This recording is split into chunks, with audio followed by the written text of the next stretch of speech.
Welcome back sa ating YouTube channel na Solving Math with Leonalyn. So ngayon, dito naman tayo sa logical reasoning. Meron na tayong dating na-upload. So ito ay ibang mga examples naman. At ito ay magagamit sa mag-i-exam na merong mga logical o yung under sa analytical. Pero bago ang lahat, kapag first time nyo ngayon dito, pwede niyo akong ma-message kung meron kayong tanong or mga random na mga questions, lalo na mathematics, kung paano siya sagutan. Pwede natin gawan yan ng mga tutorial videos, although marami naman tayo nakatambak no na gagawan pa natin. Dito niyo ako pwedeng ma-message. FB page ito, Free Reviewers with Leonalyn. Pwede rin kayong magtanong when it comes to online review kasi yung pa-online review natin for civil service exam, pati yung NAPOCOM, lalo na sa civil service exam, ay daily life, daily quiz tayo. As in, daily quiz. May mga final coaching pa tayo at maliban dyan ay meron tayong mga mock test. So let's do number 1. On the day the Velasco triplets are born, Edna weighs more than Edmond. Edmond weighs less than Ellie. Sulat muna natin ito. Nasa taas yung more natin, nasa baba yung less natin. Edna weighs more than Edmond. So si Edna, more than Edmond. Edmond weighs less than Ellie. So, kung yan si Edmond, less daw siya ni Ellie, so si Ellie, nasa taas. Ellie. Of the 3 babies, ito daw si Ellie weighs the most of the 3 babies. Now, if the first 2 statements, yung first 2 statement natin ay ito, si Edna daw weighs more than Edmond. Si Edmond daw weighs less than Ellie. If the first 2 statements are true, the third statement is what?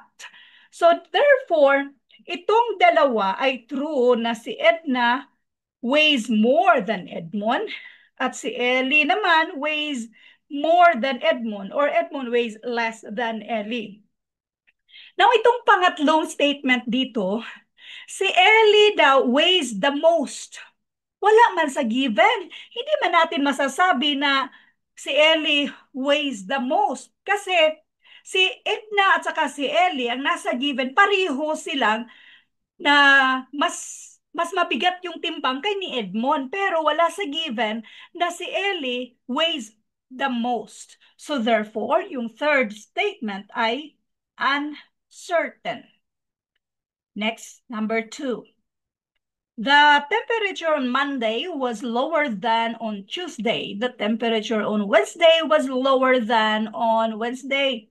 So, diretso na tayo. Meron tayong high, meron tayong low. Ang Monday was lower sa Tuesday. So, si Monday, lower ni Tuesday.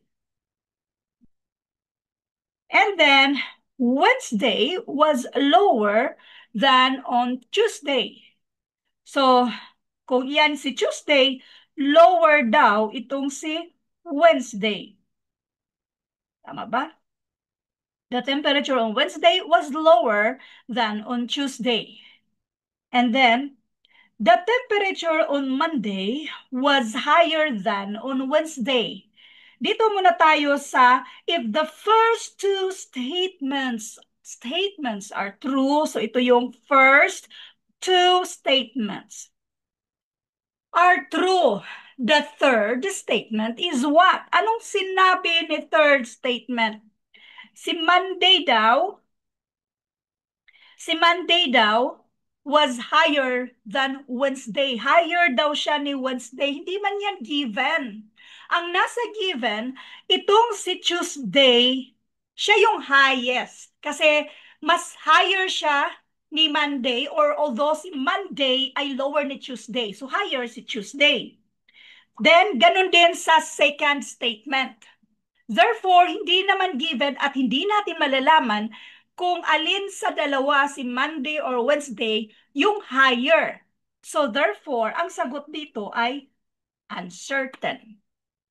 Number 3, oat cereal has more fiber than corn cereal but less fiber than bran cereal.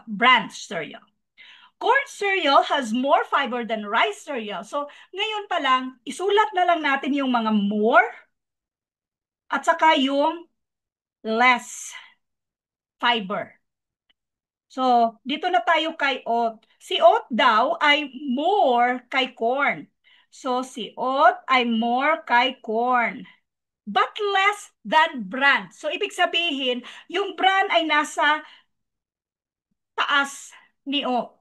And then, corn, more kay rice. So, ito daw si corn ay more daw kay rice. So, si rice, lagay natin sa baba. And then, but less than wheat cereal. So, ibig sabihin, nasa taas naman itong si wheat cereal. Of the 3 kinds of cereal, ang dami naman, may typo error yata ako. Of the 5 kinds of cereal, si rice has the least. Si rice daw has the least. Si rice has the least amount of fiber. If the first 2 statements are true, the third statement is what? Napapansin nyo, mas mababa siya sa corn, mas mababa siya sa ating wheat fiber. So therefore, ang sagot dito sa number 3 ay true. Thank you for watching and all. I hope na meron kayong natutunan sa videong ito at marami pa tayong aabangan. Thank you and God bless.